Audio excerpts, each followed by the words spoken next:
আল্লাহ রাব্বুল আলামিন বলেন বিসমিল্লাহির রহমানির রহিম ওয়া নাদউল মাওয়াজিনাল কিসত লিয়াউমিল কিয়ামাতি ফালা তুযলামু নাফসুন শাইআ।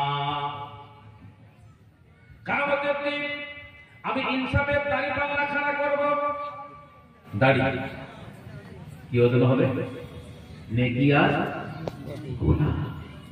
এই নেকি আর এখানে একটা প্রশ্ন আসতে পারে, নেকি দেখা যায় না? কথা বলে দেখা যায়? গুনাহ দেখা যায়? গুনাহ দেখা যায় না, নেকিও দেখা যায়। বোঝা যায় এটা গুনাহ, কিন্তু দেখা তো যায় না। তাহলে কিরাম করে ওজন হবে? যেটা দেখা যায় না সেটা কিরাম করে ওজন হবে। ওটা তোমাদের বিশ্বাস করতেই হবে, নাকি বলেন? আল্লাহ কোরআনে বলেছে। কিন্তু एग्जांपल এবার আপনাদেরকে বলি, হাওয়া দেখা যায় না, দেখা যায় না, হাওয়া দেখা যায় না, গরম দেখা যায় না, দেখা যায় না, ঠান্ডা দেখা যায় না, দেখা যায় না। বুঝতে পারছেন তো কথা? এবার গরম দেখা যায় না, কিন্তু গরম মাপার যন্ত্র আছে না নাই? ঠান্ডা দেখা যায় না, ঠান্ডা কতটা আছে তাপমাত্রা এর মেশিন আছে না নাই? এমনকি আপনার প্রেসারটা কম আছে না বেশি আছে, প্রেসার দেখা যায় না, এটাও কিন্তু যন্ত্র দিয়ে মেপে বলে দেবে তোমার প্রেসারটা কতটা আছে। বান্দা শুনে রেখে দাও, আল্লাহ তোমাকে ব্রেন দিয়েছে, বুদ্ধি দিয়েছে। এই ব্রেনের বুদ্ধি দিয়ে যদি তুমি হাওয়াকে মাপতে পারো, তুমি যদি গরমকে মাপতে পারো, ঠান্ডাকে মাপতে পারো, আমার আল্লাহ কিয়ামতের দিন কেন ওজন করে নেকি আর গুনাহকে মাপতে পারবে না? আল্লাহ রাব্বুল আলামিন বলেন ওয়া নাদউল মাওয়াজিনাল কিসত, আমি কিয়ামতের দিন ইনসাফের দাড়ি পাল্লা ইয়াউমুল কিয়ামা। এরপর আল্লাহ তাআলা বলেন ফালা তুযলামু নাফসুন শাইআ।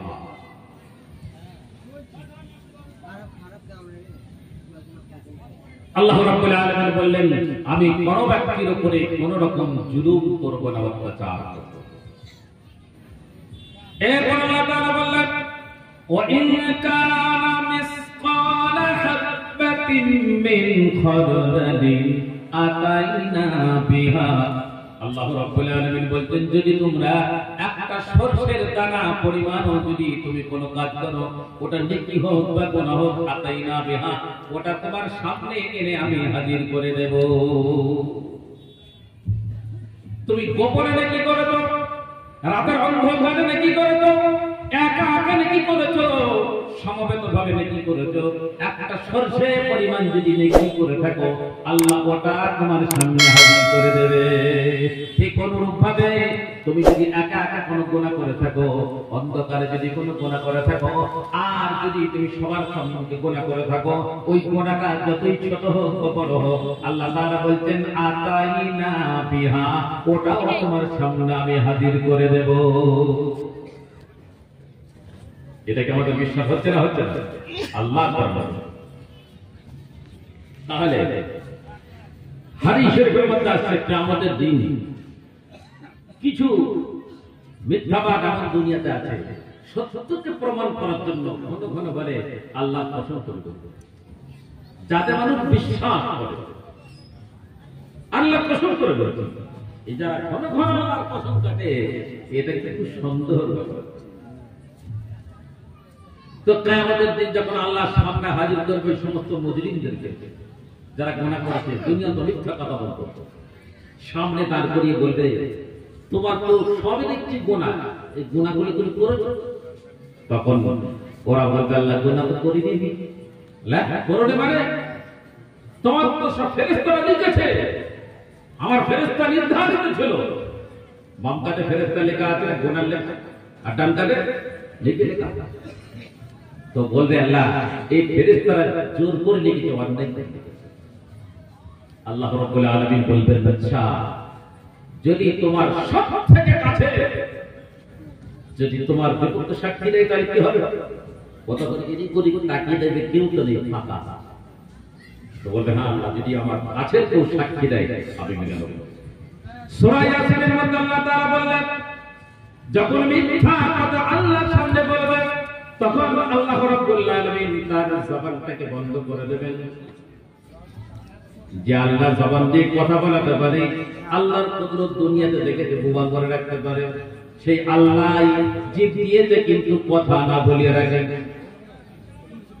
কোরআনে কারিমে আল্লাহ তাআলা বললেন, আল-ইয়াওমা নাখতিমু আলা আফওয়াহিহিম ওয়া তুকাল্লিমুনা আইদিহিম ওয়া তাশহাদু আরজুলুহুম বিমা কানু ইয়াকসিবুন।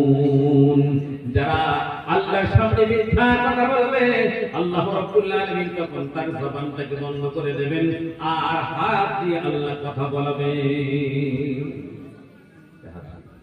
জিভ দিয়া, টাকরা দিয়া, দাঁত দিয়ে যদি কথা বলা যায়, আল্লাহ কিয়ামতের দিন হাত দিয়ে কথা বলবে। এই ক্ষমতা আল্লাহর আছে না নাই? একটু জোরে বলেন। আল্লাহ তাআলা বললেন, আমি তার জবানটাকে বন্ধ করে দেব। ওয়া তুকাল্লিমুনা আইদিহিম, হাত তখন কথা বলবে। ওয়া তাশহাদু আরজুলুহুম, পা সাক্ষী দেবে। বিমা কানু ইয়াকসিবুন, যা কিছু কর্ম করেছো হাত আর পা তোমার সাক্ষী দিয়ে বলে দেবে। যখন এই জবানটাকে বন্ধ করার পর যখন তার হাত কথা বলবে, পা সাক্ষী দেবে, আল্লাহ রাব্বুল আলামিন বলবেন, ফেরেশতা শোনো, এই পা দুটোকে উপর করো আর মাথাটাকে নিচে করো, টানতে টানতে সোজা নিয়ে গিয়ে জাহান্নামের মধ্যে নিক্ষেপ করে দাও। অতএব আল্লাহ রাব্বুল আলামিন বলতেন যে তুমি নেকি করো চাই গুনাহ করো, একটা সরষের পরিমাণ মিসকাল হাববাতিন মিন খারদালিন, যদি একটা সরষের দানা পরিমাণ হয়, আতাইনা বিহা, ওটাও তোমার সামনে এনে হাজির করে দেব। জোরে বলুন সুবহানাল্লাহ। এরপর আল্লাহ তাআলা বলতেন, এত লোকের হিসাব হবে। আদম আলাইহিস সালাম থেকে নিয়ে নবী মুহাম্মদ সাল্লাল্লাহু আলাইহি সাল্লাম পর্যন্ত সমস্ত নবী উম্মতের হিসাব হবে। কত কোটি লোক হতে পারে? বেগাইরে হিসাব, আমাদের হিসাবের বাইরে। একমাত্র এর হিসাবটা কার কাছে আছে? কার কাছে আছে? আল্লাহর কাছে। আল্লাহ রাব্বুল আলামিন বলেছেন, যখন বিচার শুরু হবে, তোমরা কি মনে করো যে ওই ভোট দেবার মতো ওখানে একটা বুথ, ওখানে একটা বুথ, ওখানে একটা বুথ তৈরি করে দেবো, আর ওইখানে তুমি বলবো চলে যাও, মুসা নবীর কাছে চলে যাও, মুসা নবীর উম্মতের হিসাব ওইখানে হবে, ঈসা নবীর উম্মতের হিসাব ওখানে হবে, মুহাম্মদ সাল্লাল্লাহু আলাইহি ওয়াসাল্লামের উম্মতের হিসাব ওখানে হবে না। আল্লাহ বলছেন, সমস্ত মানুষের হিসাব আমি আল্লাহ নেওয়ার জন্য একাই যথেষ্ট হয়ে যাব। জোরে বলুন সুবহানাল্লাহ।